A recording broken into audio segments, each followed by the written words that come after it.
Hi, this is Gary with MACMOST.com. Let me show you how to protect yourself against email invitation scams. So an email invitation scam is a basic phishing scam. A phishing scam is when you get a message that's claiming to be from someplace that it's not and trying to get you to give up access to a website like a password or maybe install something on your computer. Basically, the weak point in a phishing scam is you. You're being tricked into believing something and then giving up information. So for instance, you may get an email that seems to be from your bank saying there's a problem. Please log in. You click on the link in the email. You go to log into your bank, and what you're actually doing is logging into a separate website. You're just giving them your password to your bank account, which they can use then to break into your bank account. That's a basic phishing scam. Now, an email invitation scam is one particular version of this that has a twist. Here's what one may look like. It looks like a party invitation that you could receive from a legitimate online invitation service. So somebody's throwing a party or having an event. They provide a list of email addresses and the service sends out all the invitations and then tracks RSVPs and all of that. That's been around for decades. In this particular case, it looks to be just like one of those invitations.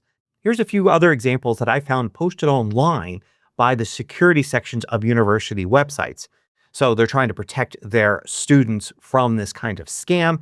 They seem to come from a few of the major services like Punchbowl, Paperless, or Evite. And you could see they all look very similar and they all look pretty much real, like the real invites from these services. But they're not real. And what they're trying to get you to do is click on any of the links in the email, which is going to pretend to take you to the website for that invitation service.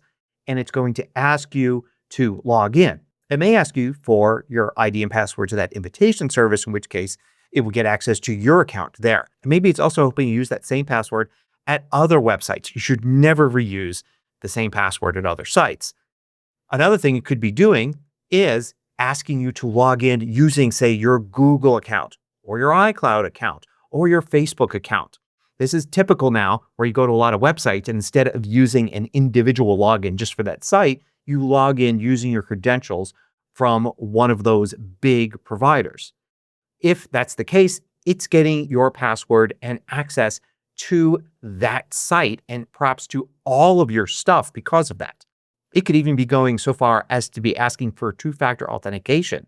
So you're actually giving full access despite all of the security being correct on the other side.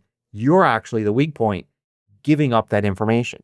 And another thing it could simply be asking you to do is to download something.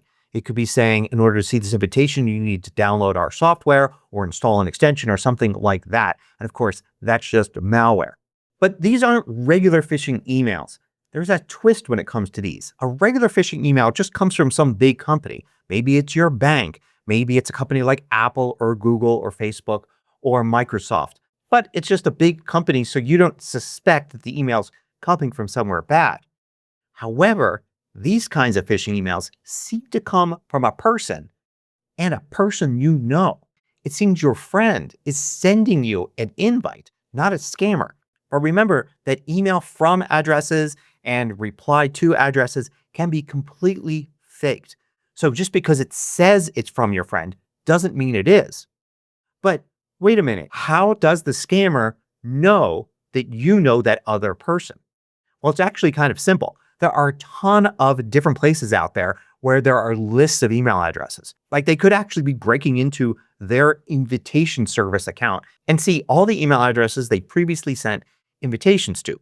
Or they could be breaking into any kind of service where group emails are sent or any kind of email service where there's some sort of address book stored. Even online groups sometimes have a list of names and addresses of everybody in the group. And all it takes is for one person's account to be hacked and all of those email addresses and names then are in a list ready to be used for this kind of scam. It may not even be the person that was hacked who is in the from email address. Like they could be person A, but in their account was person B, the sender of the fake email, and person C, you, the recipient of the email. So just because it came from your friend doesn't even mean that your friend's account was hacked somewhere. It could be a mutual friend or some group you both belong to that was compromised. And that's how your email address and the other person's email address are linked and were put together in this scam. So just because it says it comes from somebody you know doesn't mean it's not a scam. Matter of fact, that's pretty much how this entire scam works. It always seems to come from somebody you know. If you find these videos valuable, consider joining the more than 3,000 others that support MACMOST through Patreon. You get exclusive content, course discounts, and more. You can read about it at macmost.com/Patreon.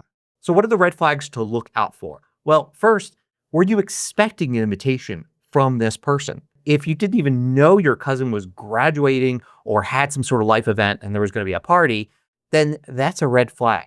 Next, pay careful attention to the email address this came from. Not what it says in the body of the message, but actually the from address in the email that's at the top of the mail app or however you're viewing your email.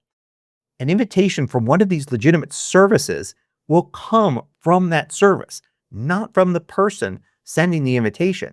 The from address should be that company, not the person themselves. All of the major services do it this way.